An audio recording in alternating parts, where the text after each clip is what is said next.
সকাল থেকে সন্ধ্যা থেকে রাত মা ছেলের এলোমেলো সময় কাটাইলাম আজকে। সেটা নিয়েই থাকছে আজকের ছোট্ট ভিডিও। আশা করি সবার ভালো লাগবে। আসসালামু আলাইকুম, কেমন আছেন সবাই? আলহামদুলিল্লাহ, আমরা তো ভালো আছি। এতে সকালে ঘুম থেকে উঠে নাস্তা করে একটু নিচে গিয়েছিলাম, ওর কিছু খাবার শেষ তো ও বাইরে গিয়ে বায়না করতেছিল সে আইসক্রিম খাবে। এখন বাইরে গেলে সব কিছু ও ডিসাইড করে ও কী খাবে না খাবে। পরে তো একটা আইসক্রিম নিয়ে বাসায় আসি, পরে ও খাচ্ছিল কত মজা করে, দেখতেই পাচ্ছেন। তারপরে কিছুটা সময় রেস্ট নিয়ে চলে আসি বা রান্নাঘরে।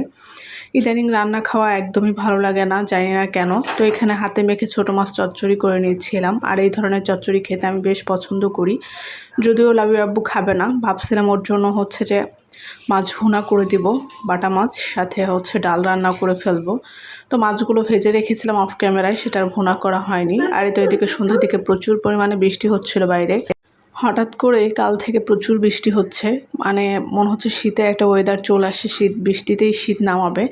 যাই হোক, তারপরে জানালাটা লাগাই চলে আসি ঘরে। তারপরে তো ছেলে কেক খাবে, কেক বানাচ্ছিলাম। ঘুম থেকে উঠে ওর আবদার ছিল, আম্মু আমি এখন কি খাবো। পরে বললাম ঠিক আছে কেক বানাই দিই, যেহেতু কেকটাও পছন্দ করে। আর বাহির থেকে কেক আনতে চায় না ওর আব্বু, বলে কষ্ট হলেও ঘরেই বানাবা, যেহেতু বাইরে ওরা কীভাবে কী করে না করে।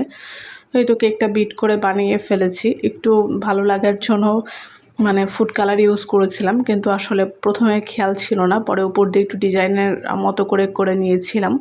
তো এই তো কেকটা কিন্তু খুব সুন্দর হয় আমার হাতের, আমি নিজেই বানাচ্ছি বলে তা না, আমি খুব সিম্পলভাবে কেক বানাই ভাই। আমি এত মানে ওই যে এক্সপার্ট না, দক্ষ না আর কি, যে অনেক কিছু ইউজ করে।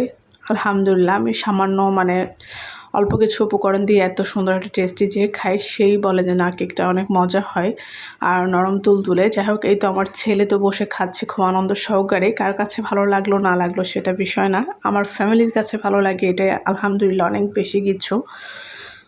আমার ছেলে মানে প্লেট নিয়ে বসছে, সে বেশ কয়েকবার নিয়ে মানে খাইছে, তারপর বলতেছে আমি প্লেট নিয়ে খাবো। তা আমি বলতেছি তোমার আব্বুর জন্য রাখো, তারপরে তুমি খাও। একটাকে গো একদিনে শেষ করে, ঘুরে খেয়ে দেখাচ্ছে সারাদিনে। তো যাই হোক, তারপরে চলে আসি রান্নাঘরে একটু ডাল রান্না করার জন্য। ওই যে লাবিব আব্বুর যেহেতু হচ্ছে যে শুকনা ভাত খেতে পারে না, মাছ হলে তার ডাল লাগবেই, তো ভাবলাম আজকে একটু মুগ ডাল রান্না করি, যে কথা সেই কাজ। ডালটা হালকা করে ভেজে ধুয়ে তো সিদ্ধ বসিয়ে দিচ্ছি, সাথে একটু আলু ভর্তা দিব। যেহেতু ছোটো মাছের চচ্চড়ি আছে, মাছ ভাজা আছে, তো এগুলো দিয়ে ভাবছি রাতটা পার করে দিব। আর একটু ডালটা সিদ্ধ বসিয়ে আমি একটু চা বানায় নিচ্ছিলাম, ইচ্ছে করলো চা খাইতে, যেহেতু দীর্ঘদিন চা খাওয়া হয়নি। তো এখানে একটু চা বানায় নিচ্ছি, একটু চা খাবো। এই ছিল আমাদের আজকে সারাদিনের এলোমেলো একটা ভিডিও। আশা করি ভালো লাগবে। যদি ভালো লাগে অবশ্যই লাইক শেয়ার কমেন্ট করতে ভুলবেন না। কে কোথা থেকে ভিডিওগুলো দেখেন অবশ্যই কমেন্ট করবেন। সবাইকে ধন্যবাদ, ভিডিও শেষ পর্যন্ত সাথে থাকবেন। সবাই ভালো থাকবেন, সুস্থ থাকবেন। আল্লাহ হাফেজ।